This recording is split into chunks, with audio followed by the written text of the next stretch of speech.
Mirë se erdhe në botën ku askush nuk është i pafajshëm.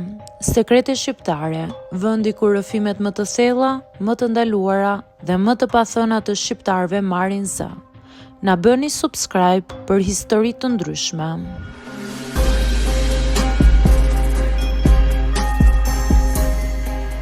Jam 38 vjeçe dhe jam e martuar prej pothuajse 15 vitesh. Kur njerëzit dëgjojnë këtë histori të timen, zakonisht qeshin ose mendojnë se unë po bëj shaka.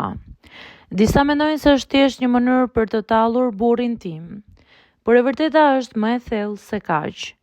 Burri im është nga Veriu, nga një zonë malore ku njerëzit janë shumë të thjeshtë, shumë të drejtë për drejtë dhe nuk merren me romantizma. Në qytet shpesh i quajnë malok, ndonjëherë me humor, ndonjëherë me paragjykim. Unë jam rritur në qytet në një familje ku njerëzit flasin shumë, diskutojnë për çdo gjë dhe ndjenjat shprehen hapur. Kështu që në fillim ne ishim dy botë të ndryshme. Unë njohëm në një dasëm të një kushërire timen. Ai kishte ardhur për vizitë disa të afërm dhe unë isha nga ana e nuses. E mbaj mend shumë mirë atë mbrëmje. Salla ishte plot me njerëz që kërcenin, muzikë të lartë dhe zhurmë. Në mes të gjithë asaj rëmuje, ai rinte pak më njanë.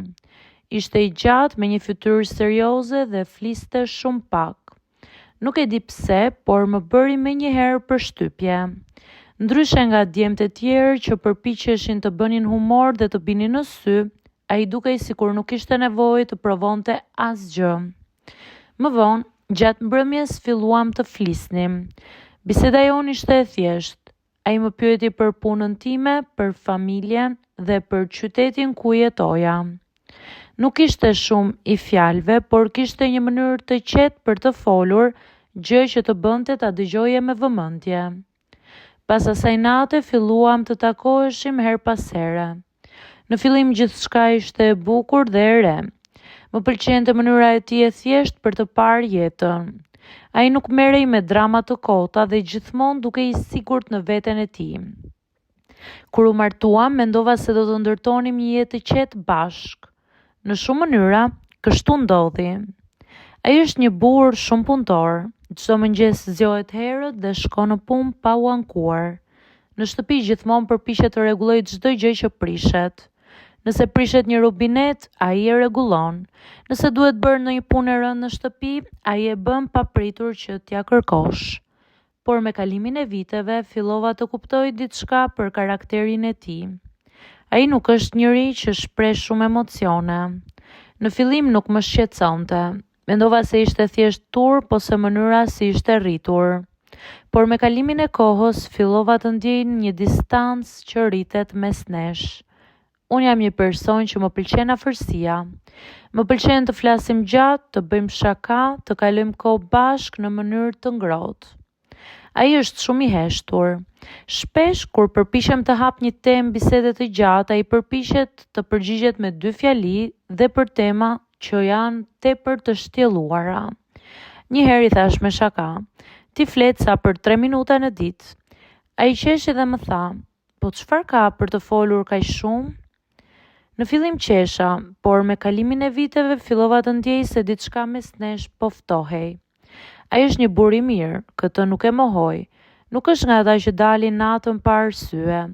Nuk është nga ata që krijojnë probleme. Por është shumë i rezervuar, sidomos kur vjen puna tek afërsia mes nesh. Në vitet e para të martesës tonë, gjithçka ishte e natyrshme.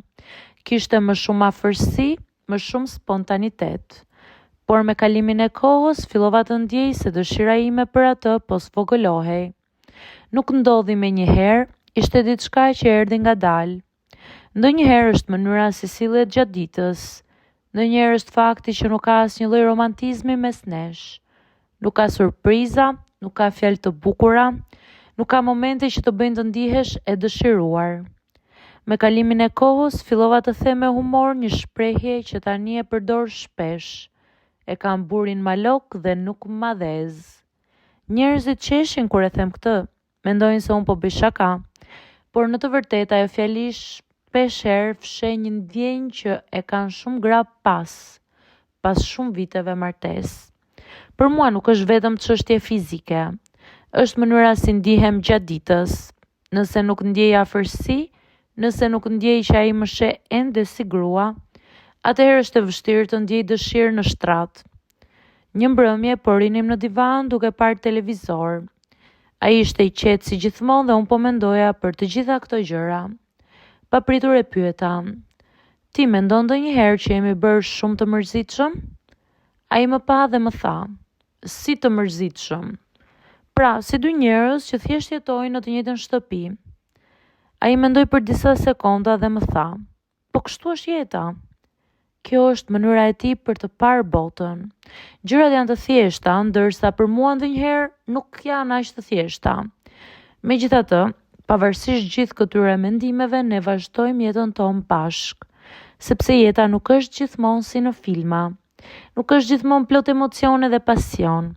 Ndonjëherë është thjesht dy njerëz që kanë ndërtuar një familje dhe përpiqen ta mbajnë atë në këmbë.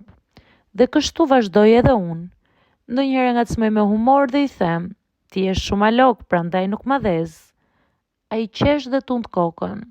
Ndoshta nuk e kupton plotësisht çfarë dua unë t'i them, por në mënyrën e tij të heshtur ai vazhdon të jetë aty çdo ditë. Dhe ndonjëherë mendoj se edhe kjo është një formë e çuditshme dashurie.